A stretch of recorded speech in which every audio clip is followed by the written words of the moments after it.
মাসব্যাপী কঠিন চিবরদান উৎসবের অংশ হিসেবে আজ মহাপিণ্ডদান করবেন বৌদ্ধ ধর্মাবলম্বীরা। বান্দরবানের রাজগুরু বৌদ্ধ বিহারে আছেন সহকর্মী বাটিং মার্মা। বাটিং, চিবরদান উৎসবের কি কি কর্মসূচি থাকছে আজ বিস্তারিত জানাবেন। মারফি, এই বৌদ্ধ ধর্মাবলম্বীরা আশ্বিনী পূর্ণিমা থেকে কার্তিক পূর্ণিমা পর্যন্ত যে কঠিন চিবরদান, মাসব্যাপী কঠিন চিবরদান পালন করে থাকেন। গতকালকেরই কঠিন চিবরদান তো শেষ হয়ে গেল।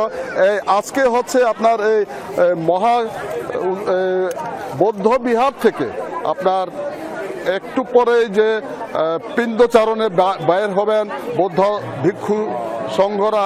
এই বৌদ্ধ ভিক্ষু সংঘরা যে 8:30 বাজে সংঘরা, এই বৌদ্ধ ভিক্ষু সংঘরা যে 8:30 বাজে বিহার থেকে বের হয়ে পুরো শহর প্রদক্ষিণ করে এই যে পিণ্ড গ্রহণ করবেন। অর্থাৎ এই যে আপনি দেখেন আমার সামনে অনেকেই দাঁড়িয়ে আছেন যে তারা বৌদ্ধ ভিক্ষু সংঘরা যখনই পিণ্ডচারণে বের হবেন তারা এই একে একে বুদ্ধ ভিক্ষুদেরকে এই দানীয় বস্তুগুলি দান করবেন এবং এটি পুরা শহর প্রদক্ষিণ শেষে আবার এই বিহারে এসে পুনরায় মিলিত হবেন এবং বিহারে আসার পরে আপনার এই বৌদ্ধ ভিক্ষুরা আবার তাদের আহার, যেটাকে আমরা ছোঁয় বলি, ছোঁয় গ্রহণ করবেন।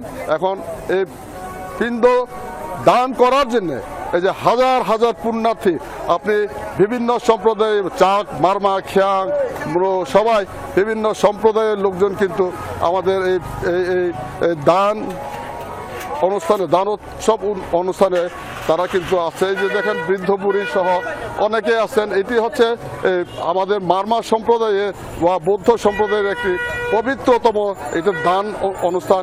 এই দান অনুষ্ঠানে আপনার বিভিন্ন এলাকা থেকে, বান্দরবনের দুর্গম এলাকা থেকে কিন্তু অনেকেই এসছেন এই দান দক্ষিণা করতে এবং ভান্তেরা পুরা পার্বত্য, 3 পার্বত্য জেলায় বৌদ্ধ ভিক্ষু সংঘ প্রায় 350 জনের অধিক বৌদ্ধ ভিক্ষু আজকে এই পিণ্ডচারণে বের হবেন বলে আমরা জানতে পেরেছি। ব্যাটিং, আপনাকে অসংখ্য ধন্যবাদ আমাদের সঙ্গে যুক্ত হবার জন্য।